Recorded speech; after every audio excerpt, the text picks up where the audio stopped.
Hello there, ladies and gentlemen. This is Orphan Last, aka Skylar Madison, and today I would like to give you guys a big thank you for letting me have 3,135 subscribers. Thank you very much. This progress has kind of made it so that, a lifelong dream of possibly becoming a professional artist may very well become a reality. Something that is of note as well, you can see that in the last 28 days here, I've gotten 139 subscribers. Now, even just last year, for the majority of last year even, I was lucky just to have 39 subscribers, but now it's 139 in 28 days. So, thank you. Thank you for enjoying my content. I work very hard trying to get you guys the best content that I can actually output every single week. It's a treadmill that I just have to run on every single day, and it's not easy. Sometimes I just have to stay up a few nights in order to get a video out on time. I do have a full-time job, and when I'm done with that, I come home and I work on this. And it's nice to see that people are gravitating towards my content. So what to expect in terms of growth, I suppose, in the coming months and years. It says that in 2 months I'll have 3,500 subscribers. I guess we'll see. In 6 months, it says I'll have 5,242 subscribers. That sounds awesome!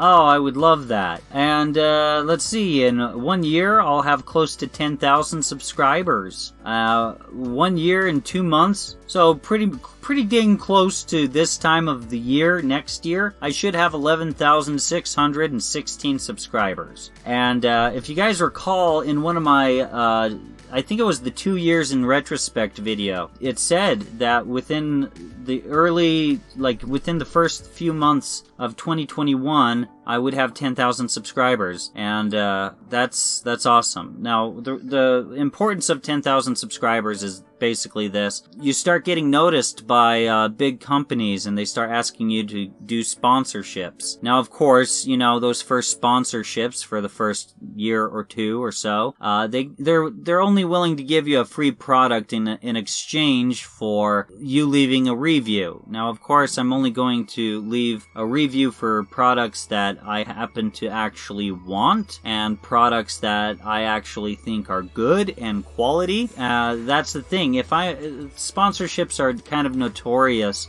for saying that they do not want you to be honest. They want you to say whatever they want you to say. And if that's the case, then the only sponsorships that I will accept are going to be the products that I actually would want, that are of some good quality, pure and simple. So if I get stuck into that situation, just rest assured I'm not going to sell out. I am going to wind up, like, if I'm forced to leave a positive review, then the only sponsorships I'm going to be accepting are going to be the sorts of products that I would actually give a positive review to, even if I wasn't forced to give a positive review. I hope that makes sense. So basically, no matter what, I insist on leaving an honest review. Hopefully this makes sense, okay? Also, just to kind of backtrack a little bit, the significance of 10,000 subscribers is also you have a big enough subscriber base, you have a big enough audience that is willing to buy things like t-shirts, brush packs, texture packs, a coloring book, 3D models, things like that. And I am in the works towards making a website right now, and by the end of this year I'm planning on having it launched. It's just kind of difficult to work on it while I'm doing the YouTube treadmill every single day and trying to keep up with it. But it's just one step at a time every single day, I guess. Now, it says in 5 years I'll have 128,756 subscribers. I guess we'll see. However, the thing is this is all based off of my current growth,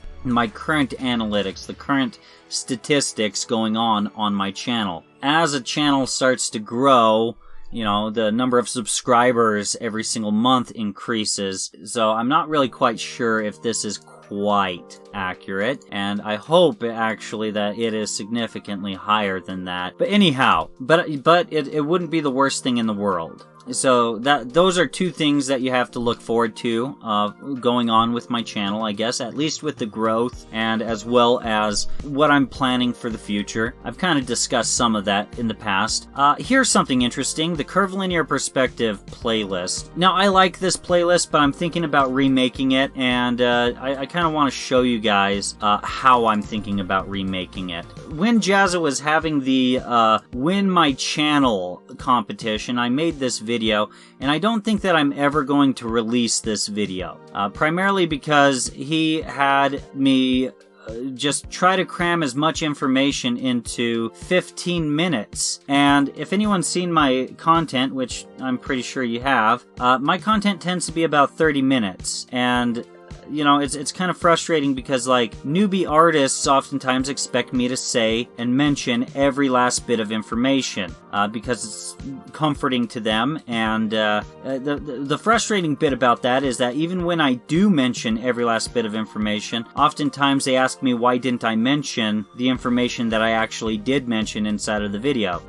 So that can be pretty frustrating. And then, you know, I'm asked, why is it that my videos are so long? And it's to mention as much content, as much educational information as I possibly can, so that I don't get accused of not saying everything that I actually did say inside of the video. That sort of thing. So hopefully you guys understand that. So, but yeah, this video didn't turn out very well, at least not as well as I had hoped. Primarily because I was trying to consolidate too much information in too short of a period of time. And here you can actually see me inside of Blender, making a 5-point perspective, curvilinear perspective image. And here's the interesting part. Around this point inside of the video, I wind up just zooming in on the canvas. And this is something that you can't do in linear perspective. I look up and you see birds, clouds, the sun. I look to my left and I see a house. I look to my right, I see part of a house and, you know, another house. I see a white picket fence. I look down and I see the sidewalk. This is something you can't do in linear perspective. Linear perspective is limited to a 60-degree cone of vision. And I think that if I were to remake the curvilinear perspective playlist, in order to kind of illustrate what different types of curvilinear perspective does in three-dimensional space, then people will be able to understand what it is that I'm doing when I'm drawing in curvilinear perspective on a two-dimensional digital piece of paper. And here you see me rotating around the picture bowl. It is literally a picture bowl. It is a bowl.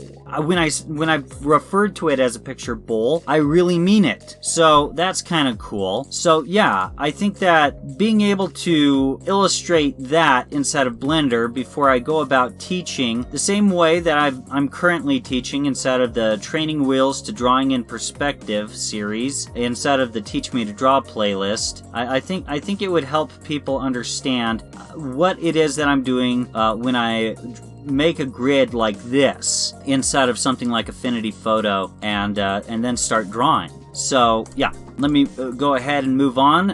What to expect is in terms of content for the future. Let's take a look at the Teach Me to Draw playlist. Okay, so I left off at the Your Training Wheels to Drawing in 2-point Perspective. I'm planning on making a few videos that teach you how to draw a full composition in 2-point perspective, and I think I'm also going to revisit 1-point perspective as well. The only thing that I did with 1-point perspective is kind of show you guys how to draw a house. I showed you guys how to draw a bridge from 3 different angles, which is extremely informative, and I taught you guys how to do it, but I never used 1-point perspective in order to teach you guys how to draw an entire illustration and the thought process and the workflow involved in that. So yeah, I'll revisit a little bit with 1-point perspective as well as continue teaching 2-point perspective, and eventually I'll be teaching 3-point perspective. It's just one step at a time though. So backtracking here. Okay, so also I'm hoping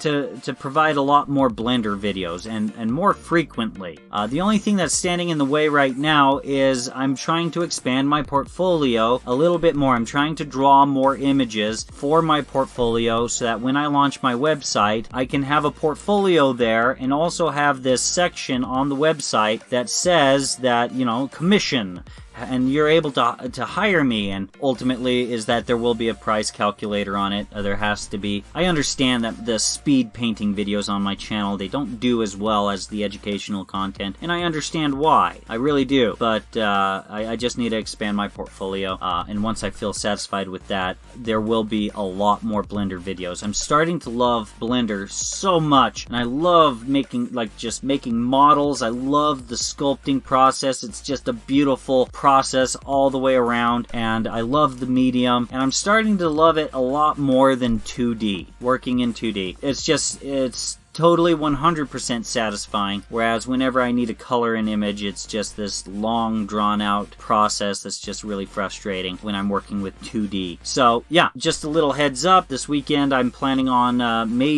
possibly outputting another video on Sunday, but oftentimes I wind up babysitting every 3 seconds of content inside of a video. So I'm trying to reduce something like a 3-hour-long video down to being something like 45 minutes or 30 minutes or something like that. And that is extremely difficult to output every single week without cutting out any important information. And so if it doesn't come out this week, then it will come out next Friday. So yeah, that's something that you have to look forward to much more recently in the near future. So anyways, guys, if you've enjoyed this content, feel free to like, share, and subscribe. And if you guys would like to get more notifications from me, feel free to click on the bell, or go ahead and follow me on Twitter, or even follow me on Discord. A link to my Twitter and Discord is in the video description below. If you'd like to support this channel, there's an image of my mascot in the upper right corner of the screen. It leads to my Patreon. And if you've enjoyed this content and would like to see more, feel free to click on anything else that's appearing on the screen right now. Thank you very much for your time.